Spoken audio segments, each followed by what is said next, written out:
Hey guys, so welcome back to Eco with a Twist. As you can see today, there's a whole background change because I'm also excited that we are coming to the end of the first part of the Eco with a Twist series. So, something to spice it up. That's why we have a red tree behind. If anyone knows what's the name of the tree, please leave it down in the comments. Okay, so in the last lecture, I left you guys with the idea of how the 101 demand curve and more specifically how the market itself behaves when there is competition as such, right? So this video is going to be divided into two parts. The first part will be the where we are discussing about competition and how that affects the market, and finally it's going to be a conclusion, final video for the demand part where I do a quick recap and more specifically land the coup de grace on Marshall's demand curve and finally prove that exclamation point as to why the 101 demand curve does have benefits when you compare it with the classical demand curve. So for the first part, this is going to be the flow chart. So we are going to discuss the two different types of goods which are there when you are looking at one particular commodity. And as you can see, the last bit is going to be how the market actually, rather how the 101 demand curve shifts when there is competition. So, if I were to take a commodity, any commodity, there are always two commodities with respect to it which we have to analyze. The first one is a complementary good. A complementary good is what the word is actually. It goes along with the particular commodity. It's like tea and sugar, petrol and petrol cars, um, a lift in electricity. These are all complementary goods because you need one to operate the other or to use the other. Now, ideally, what would happen, and this is something which we can see here as well as in the Marshall's demand curve. So there's no difference in the relationship. It's just that we are incorporating the 101 demand curve here. So there's a huge difference as to how the curve is. The relationship is still the same. It's going to be a direct relationship, but it's going to be a slightly different curve. So let's take the example of petrol and a petrol car. Now we are going to look at it from the aspect of the original commodity being the petrol car and not petrol. Simply put, petrol is something which actually fluctuates with respect to global supply, how the OPEC, that is the Organization of Petroleum Exporting Countries, shifts the price, increases the price. There's a lot of factors which is not in our control or in any particular country's control. Hence, we are going to take the original commodity as a petrol car. Now, why would a person, any person, actually end up buying a car? Probably because he needs a car or he or she needs a car. But if I were to consume one more car, more often than not, it always comes up as a result of me having more income to spend and I wanting to move to a more better standard of living. And standard of living will always go in hand with your real income actually going up. So number one, and the first idea which we talked about in the previous lecture as well, real income has to go up for demand to increase. That is the underlying idea. Now, so if we were to look at petrol and petrol cars, I will just show you the curve here. So the first one is for the car, and as we can see that in the first case when demand is going up, it means that my real income is increasing. So as real income increases, the number of cars which are actually getting sold also goes up. That is, more number of cars are being consumed. At the same time, the price of the cars also go up.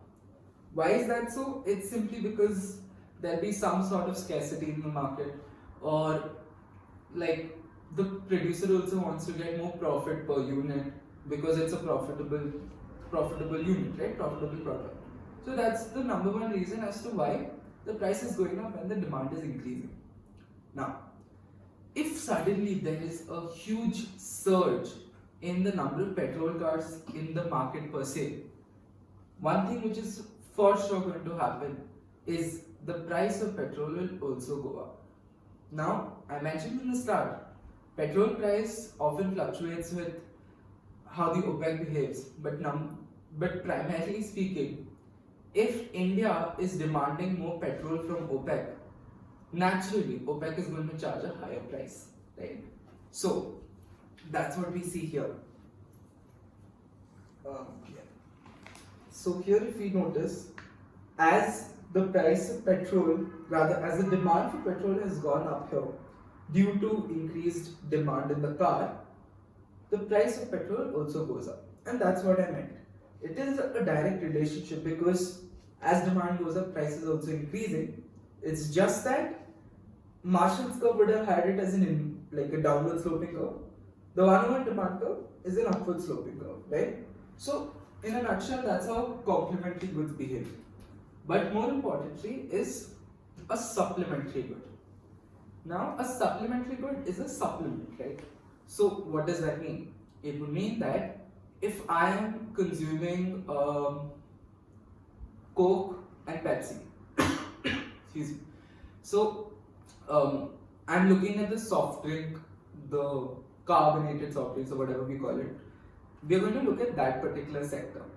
Now, Coke and Pepsi are going to be my two main brands here, right? Now we know that there are plenty of other brands. You have Thumbs Up, you have, I don't drink cold drinks, so I really can't tell. But one thing which comes to mind is Dr. Pepper, right? You have so many other brands, and these are like more often, if you're looking at one particular thing, I won't normally have Coke and Pepsi at the same time together. You would always have only one, and you'd probably have the one which you have some loyalty to, or the price is low, some sort of rationale you'll have behind purchasing either Coke or Pepsi, right?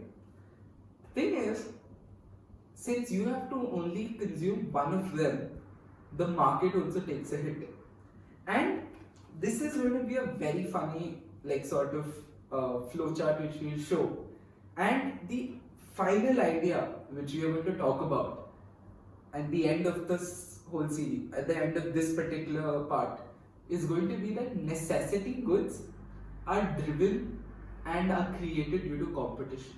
Now that's a huge statement. A necessity good is something which I consume out of necessity, like I need it, right? So that's going to be the idea here. Now, let's look at it from the beginning. When Coke and Pepsi first came, people probably didn't really care much for it. You'd probably be thinking, oh, it's just a fun thing to have. But then more and more people start consuming it, people start liking it, and the demand for it starts suddenly going up. Now, when the demand for something goes up, what happens is that any other person who is just outside, who's not in that sector, he or she realizes that this is actually a very profitable sector, and hence they enter the market.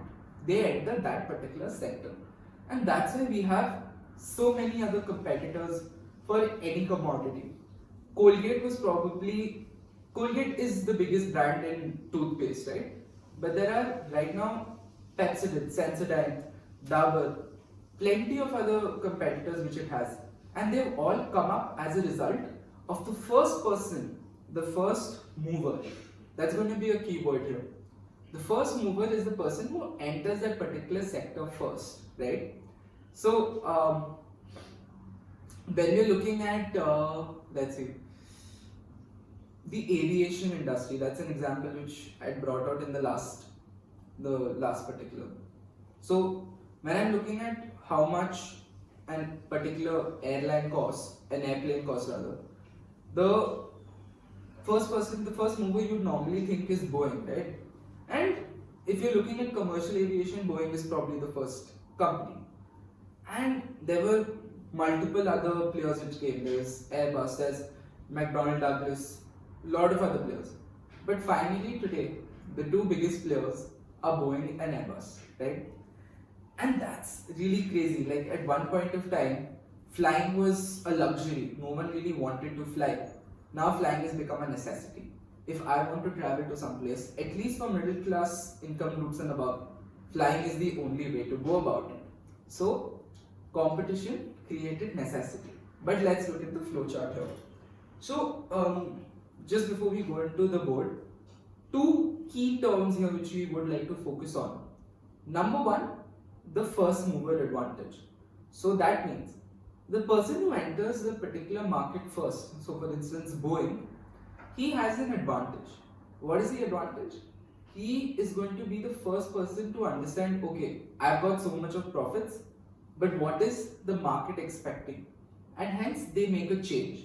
So if you're looking at Coke, let's assume hypothetically Coke was the first player in the beverage sector. What did Coke do? They brought out Diet Coke. That is something which the market wanted. They wanted a lesser calorie beverage. So they got that out. Now other firms which are there would respond to it, but they'll take more time because Coke already had the time to adjust and adapt to what the market wanted. Other firms take more time. So the first mover always ends up having an advantage.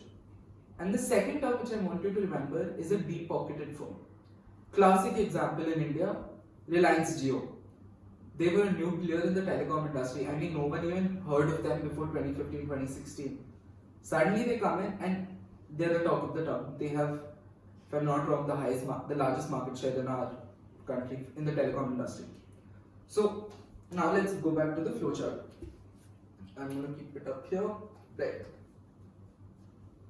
So, as we said, the two key terms which I wanted you guys to remember is a first mover advantage and a deep pocketed firm. A deep pocketed firm is Reliance Jio, is an example. They're a firm which has a lot of money to actually play around in the market. So even if the market was having certain volatility, they'll be totally fine with it. They can handle it. And one thing which we should also remember is competition emerges due to three factors. Number one, profitability. So if the first mover has seen that if the first mover is gaining a lot of profits, everyone else jumps on that bandwagon. So number one, profitability. Number two, growth. So again, Reliance Jio is a great example of a deep-pocketed firm. Now, they didn't really have any say in the telecom sector. They didn't care for it. They were more of an oil kind of firm, mostly oil. They had a lot of money in it.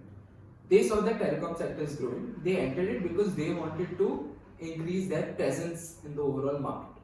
So that's true, they wanted to grow. And three, it's market dominance. Because of Reliance Jio entering it, they have a very good stock. They also have a very large presence in almost all markets now. Reliance is the way to go for a lot of people. So these are the three ideas with which competition actually emerges. Now, keep in mind, scarcity is going to be a big thing here. We are going to keep talking about scarcity.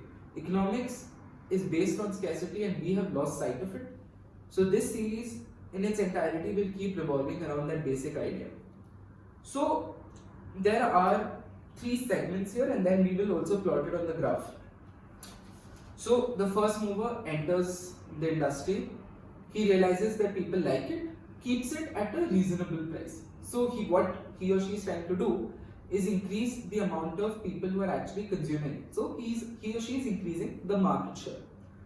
Number two, after he does this, people start seeing that the market is a profitable sector, so they enter it. More competition. Now, there might be more competition, it's fine, there is more choice. Price might still be the same as what it was initially. And then the idea of market share starts growing. Every firm wants to capitalize and be the dominant firm. So, for that, what do? Number one, they go for something which is known as non-price competition. I'll explain that sometime later and I'll put up a small article on the blog so you'll be able to understand what non-price competition means. In its sense, it's just add-on features. But once non-price competition is exhausted, they go for a price war. Price war simply, they start pulling down the price. So if Coke was 20 rupees, Pepsi or Coke, that's the biggest players, they'll cut it down to 15. This price cut will always start with the biggest player. So it's either the first mover or it will be the deep pocketed firm. They'll pull down the price. Once the price starts pulling down, once the price is pulled down, all the firms have to do it. They either cut down the price so that they don't lose out on their market share, or secondly, they leave the market because they don't have the ability to cut down the price. And that's what we saw in the telecom sector 2016, 2017, 2018. Reliance brought down the price of tariffs. They had the whole zero tariff plan. Vodafone Idea also did. Vodafone Idea merged. Bharti Airtel reduced their tariff plans. Everyone was giving the idea of free data, free. And that's what happened because Jio was such a deep-pocketed firm, they were able to bring down the price of the market in its whole. And today, now what has happened is a classic case of competition. Most of the firms in the telecom sector have exited. We have, in its essence, two players left, Airtel and Jio. Vodafone Idea is still there, but they'll probably soon leave. Now what's happened? There are only two players left. These guys can shoot up the price, and we'll slowly start seeing it. There were predictions which we had made. Me and one of my friends had made this prediction last year that price in the telecom sector will go up, and it did go up. So now what's happened is the firms have the ability to push up the price because they made the telecom sector, that SIM card, a necessity commodity. We cannot survive without a SIM card. We can't survive without a phone. Hence, it was competition which brought out necessity. And the final part of this video is going to be this curve. Hopefully you guys can see it. Now, like I explained, the first segment is just going to be the first mover. They saw that the market is a good market, it's a profitable market, and hence they kept the price kind of constant and the demand was increasing. At this point where I've drawn this line, more and more firms start entering the sector. As they entered non-price competition, the price fell, came down, and finally, by this point the demand has gone up immensely, so there's no problem even if they start increasing the price. So the remaining players just pushed up the price. And that's what. This is a demand curve which Marshall's curve would never be able to explain it because it's a very static sort of demand curve. And with that, we have actually seen how it is competition which drives necessity. I'm driving this point home. And competition is great, it offers us choice, but always remember, the moment it becomes a necessity commodity, it is the consumer who has to pay the premium. Irrespective of whether you follow the 101 demand curve, Marshall's demand curve, any sort of curve, doesn't make a difference. When you want something and if you want it bad, if you want it, and when it becomes a necessity commodity, it is the people who want more and more of it. So we are not looking at the lower income groups. They'll rarely have to pay a premium on it. It is going to be the it's going to be the people who want it a lot. So a person who wants probably 10 SIM cards, sometime in the future they're going to have to pay a premium for it. So that's the idea. With that, we've talked about similar commodities, and I'll catch you in the next lecture. It's going to be the final part of the demand series. See you.